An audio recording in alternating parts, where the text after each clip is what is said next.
So hello colour प्रेमियों, ये इस पेंटिंग ट्यूटोरियल का पार्ट 2 है। पार्ट 1 में हमने इसके स्किन के बेस लेयर में कलरिंग किया था और हेयर में कलर किया था। तो अब हम स्किन में कलरिंग को आगे कंटिन्यू करेंगे। तो यहाँ पर मैं कलर का जो टोनल वैल्यू उसको थोड़ा सा लाइट कर दूँगा। सो कलर करने के लिए मैं यहाँ पर बर्न्ट सियाना कलर का यूज़ करूँगा और इसका यूज़ करके मैं सारे एरियाज़ में कलरिंग अप्लाई कर दूँगा। सो अब हम फेस में धीरे धीरे लेयर सेटअप करेंगे। सो जब आप लेयर सेटअप करोगे तो आपको एक बात का ध्यान रखना है कि जहाँ पे भी हाईलाइटेड एरियाज़ है वहाँ पे आपको एज इट इज़ वाइट छोड़ देना है और वो एरिया को आपको अनटच रखना है, वहाँ पे आपको कोई भी कलर नहीं करना है। जब आप धीरे धीरे करके लेयर सेटअप करते हो तो आपको एक बात का ध्यान रखना है कि आपका जो न्यू लेयर है वो आपके प्रीवियस लेयर से अच्छे से ब्लेंड हो जाना चाहिए। तो इस बात का आपको ध्यान रखना है और धीरे धीरे करके आपको लेयर सेटअप करना है।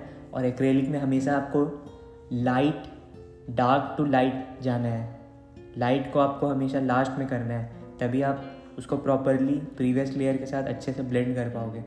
एक्रेलिक मीडियम जल्दी सूख जाता है, इसीलिए आपको हमेशा डार्क टू लाइट जाना है। अगर आप लाइट टू डार्क जाओगे तो हो सकता है आप कलर ब्लेंड ना कर पाओ, तो इस चीज़ का आपको ध्यान रखना है।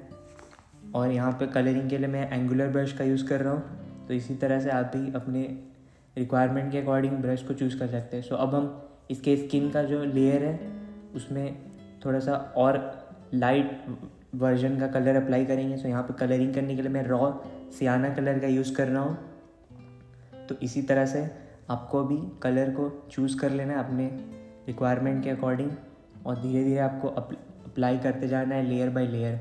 कभी भी आपको सिंगल लेयर अप्लाई नहीं करना है। सिंगल लेयर अप्लाई करने से आपका जो आर्टवर्क है वो विजुअली अपीलिंग नहीं लगेगा।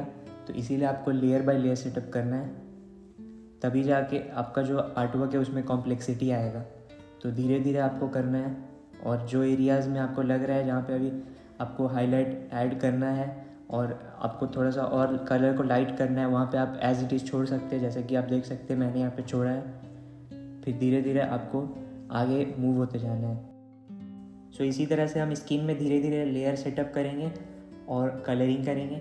सो जब भी आप किसी भी एक्रेलिक पेंटिंग में कलरिंग करते हो तो आपको लाइटिंग कंडीशंस का ध्यान रखना है और उसके अकॉर्डिंग आपको कलरिंग करना है और उसमें चेंजेस लेके आना है। तो आपको 3 चीज़ का ध्यान रखना है। पहला तो शैडो, दूसरा मिड टोन और थर्ड जो होता है वो होता है लाइट, जिसको आप हाईलाइट भी बोल सकते हो। तो इन 3 चीज़ को ध्यान में रख के जब आप कलर करोगे तो आपका जो कलरिंग है वो एकदम रियलिस्टिक होगा और विजुअली अपीलिंग रहेगा आपका आर्टवर्क और आपके आर्टवर्क में एक कॉम्प्लेक्सिटी लेके आएगा ये तीनों चीज़। तो इस चीज़ का आपको ध्यान रखना है। तो यहाँ पर आप देख सकते हो जो भी मिसिंग एरियाज़ है उसको मैं ब्लेंड कर रहा हूँ। तो इसी तरह से आपको भी ब्लेंड कर लेना है कोई भी लाइटर वर्जन का कलर का यूज़ करके। अब हम इसके थर्ड लेयर में मूव करेंगे। सो थर्ड लेयर में कलरिंग करने के लिए आपको कोई भी लाइटर वर्जन का कलर को सेलेक्ट कर लेना है जो कि आपके प्रीवियस लेयर से अच्छे से ब्लेंड हो जाए अच्छे से। तो यहाँ पर मैंने येलो ऑर्के कलर का यूज़ किया है। सो इसको अब हम अच्छे से ब्लेंड कर लेंगे और धीरे धीरे हम लेयर को फिनिश करेंगे। और फाइनली इसके बाद अब हम लास्ट में हाईलाइट ऐड करेंगे। सो इसके ऊपर से अब एक और लेयर ऐड करेंगे, तब जाके आपको पूरा ओवरऑल कलरिंग के बारे में समझ में आएगा। तो धीरे धीरे हम सारे एरियाज़ को कर लेंगे कलर अच्छा से। सो जब आप कलर करते हो तो आपको कलर का मिक्सिंग पे ध्यान देना है। जहाँ पे आपको कलर का वैल्यू को लाइट रखना है वहाँ पे आप वाइट कलर का यूज़ कर सकते हो या फिर येलो कलर का, और जहाँ पे आपको कलर का वैल्यू को थोड़ा सा डार्क रखना है वहाँ पे आप कोई भी डार्कर वैल्यू का कलर को यूज़ कर सकते हो, सपोज़ ब्लू, और उसके बाद आप कलरिंग कर सकते हो। सो इस तरह से अब हम एक के बाद एक कलरिंग कंप्लीट कर लेंगे। सो यहाँ पर हम हैंड में हम कलर अप्लाई करेंगे। सो कलरिंग के लिए आपको हमेशा इस बात का ध्यान रखना है कि आपका जो कलरिंग है वो सही तरह से हो रहा है कि नहीं हो रहा है। उसके लिए आपको हमेशा उसको ऑब्ज़र्व करते रहना है रेगुलर इंटरवल पे। तो उसका फील जो है वो बहुत ज़्यादा इंपॉर्टेंट है। अगर उसमें से जो फील है वो आपको ठीक से आ रहा है तो मतलब आपका कलरिंग सही हो रहा है। अगर नहीं आ रहा है तो मतलब कहीं ना कहीं गड़बड़ी हो रहा है, तो आप दूर से चेक कर सकते हो।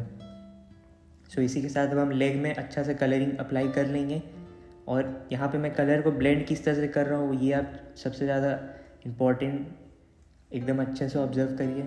यहाँ पे ब्लेंडिंग का जो प्रोसेस है वो सबसे ज़्यादा इम्पॉर्टेंट है। तो धीरे धीरे मैंने लेयर सेटअप किया, बट अब हर एक लेयर एक दूसरे के साथ अच्छे से ब्लेंड हो चुका है।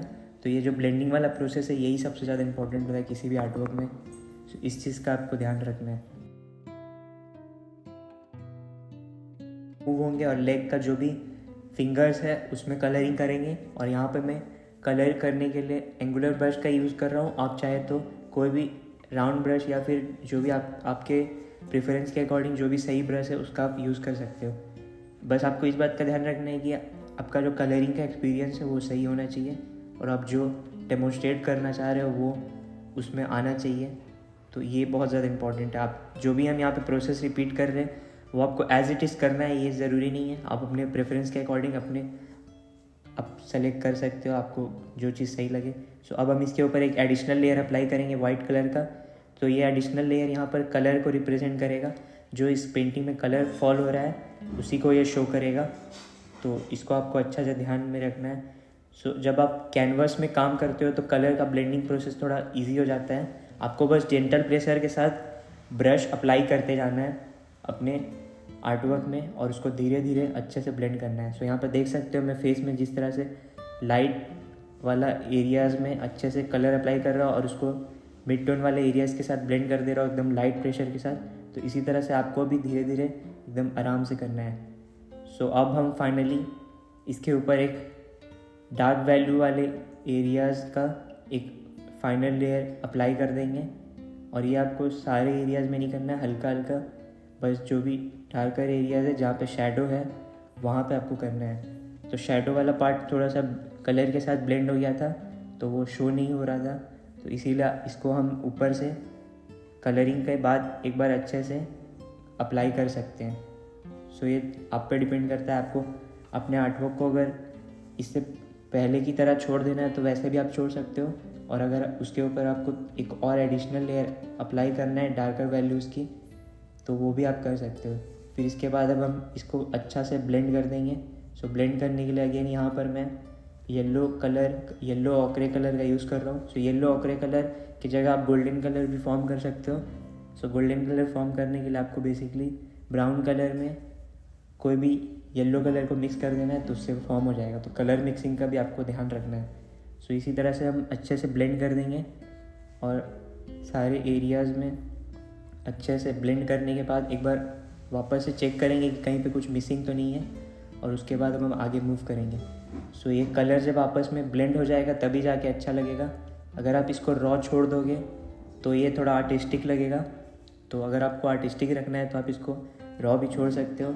सो ब्रश का स्ट्रोक्स को आपको रॉ रखना है कि उसको आपको रियलिस्टिक रखना है, वो आपके ऊपर टोटली डिपेंड करता है।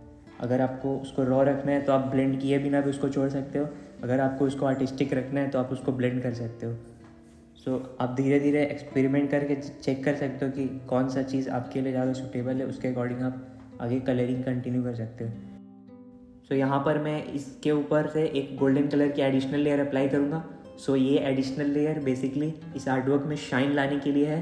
तो अगर आपको अपने आर्टवर्क में शाइन चाहिए, शाइन वाला एलिमेंट अगर आपको अपने आर्टवर्क में ऐड करना है तब यहाँ पर आप इस गोल्डन कलर का यूज़ कर सकते हो, नहीं तो आप उसको एज इट इज़ भी छोड़ सकते हो। बस आपको इस बात का ध्यान रखना है कि जो आपका आर्टवर्क है वो उसमें जो कलर है वो एकदम प्रॉपरली ब्लेंड होना चाहिए, वो अनब्लेंडेड नहीं होना चाहिए। अगर अनब्लेंडेड होगा तो आपका आर्टवर्क अच्छा नहीं लगेगा देखने में, तो इस बात का आपको ध्यान रखना है। सो अब हम फेस में मूव करेंगे और फेस का जो भी अनब्लेंडेड एरियाज़ है उसको हम अच्छे से ब्लेंड करेंगे। सो इस पूरे आर्टवर्क को मैंने यहाँ पे एंगुलर ब्रश का यूज़ करके बनाया है।